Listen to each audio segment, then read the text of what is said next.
Firstly, I watched with the Korean subtitle, and then next time I watched with the English subtitle, and then I just removed it. That's very impressive, and friends would be very happy that you learned. I think I can improve on that. Sorry, RM. I'm Damien, and I'm the sledgehammer that smashes down English language barriers. And before you watch this, make sure you check out episode 1. To sum up, I revealed RM's secret to learning English. Friends. And then I reviewed his technique. Now I want to show you how you can improve on RM's friends' English learning methodology. Now, if I wanted to improve on RM's method, I would do this. Okay, I think step 1 is finding the script of one of your favorite episodes of Friends and reading it before. So let's have a look and find one of, I don't know, the top 10 episodes of Friends. We go to our Google search and we put like, I don't know, top 10 episodes of Friends. And here we go, we've got BuzzFeed. Let's have a bit of a scroll down and find one that I'm interested in. Football, cheesecake. I like to eat cheesecake, so let's choose that one. So it's season 7, episode 11. Okay, cheesecake episode. Let's go back and write scripts of Friends. And here we go. Crazy for Friends. That looks promising. And we go in here. We can do a quick Control F, and we can write cheesecakes, and there it is. Let's click, and we have the script. So now I would read the script carefully and look up any new words or expressions. This will make it a lot easier when you are watching it. All right, so let's scroll down. This is all fairly basic vocabulary, and we keep going. Oh, down here, this one might be a bit challenging. Cheesecake conglomerate. So if you're not sure of a word, then look up your handy English to English dictionary. I suggest Longman conglomerate. There we go. And we can see, we can check out the pronunciation, where the stress is.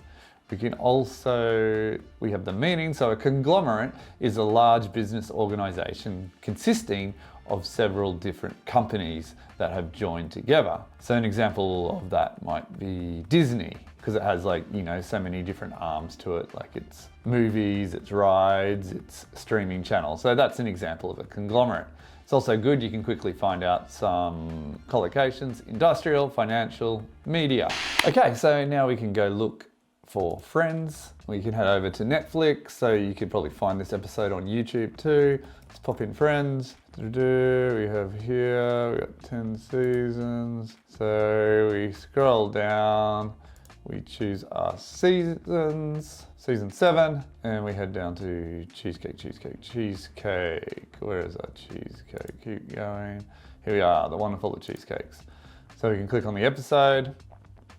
We have Chandler here eating his cheesecake. So also, yeah, down the side here, I'm using language Reactor, which allows you to put the, you know, the script or subtitles down the side. And also you can use it as a quick translating tool as well. So you just hover over a letter and it'll give you a translation. So we can now watch the show. We can look at different points in the episode. Here's an interesting phrase. Now I suggest watching the episode 3 times. 1 with subtitles, and then 2 without subtitles, and then 3 go in and mine or look for expressions that you want to then use in your day-to-day life. So we've got a good expression here. This is the best cheesecake I've ever had. So that's a good use of the present perfect, talking about experience, because it's like looking at your experience from now all in the past. All right, now it's good to try and remember these new expressions by putting them into a flashcard system. My current favorite is IDoRecall, and if you're interested in that, I'll be making, I think, a video about that in the next few weeks. So we can come in here, create a new recall. We go, that is the best cheesecake I've ever had. And then we could have an example like the grammar or what it's called. We can say present perfect to talk about experiences. So we have that there. Then we might make it a gap fill. Put another one here. Ever had, and then we can put in brackets present perfect as a clue. Then we, put that sentence in the answer. That is the best cheesecake I've ever had. And then also suggest like getting creative and writing some of your own sentences. So it could be, I don't know, this is the best video I've ever watched on YouTube. Pretty good, right? And then, you can do that, practice it, do active recall with spaced repetition, which means you'll be able to lock it into your long-term memory. Also, I suggest maybe every third or fourth time you see it, you write an extra example sentence on the back of the card. Now, if you want some bonus points, you can then watch this Friends video again, maybe a week later, and see if you remember all those new expressions that you found.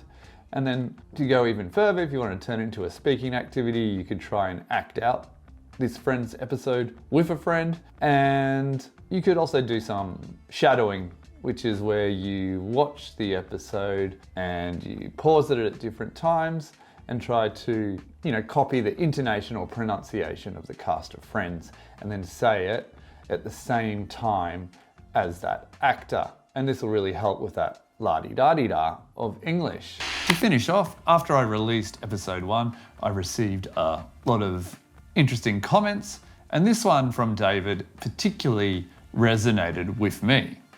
Beyond all the other things you mentioned, I think it's important to also know the importance of desire. He must have wanted to watch and understand. It's very important to learning this level of engagement. So if you have desire, I think you could really use any technique or watch any TV show to improve your English. Maybe even watch paint dry.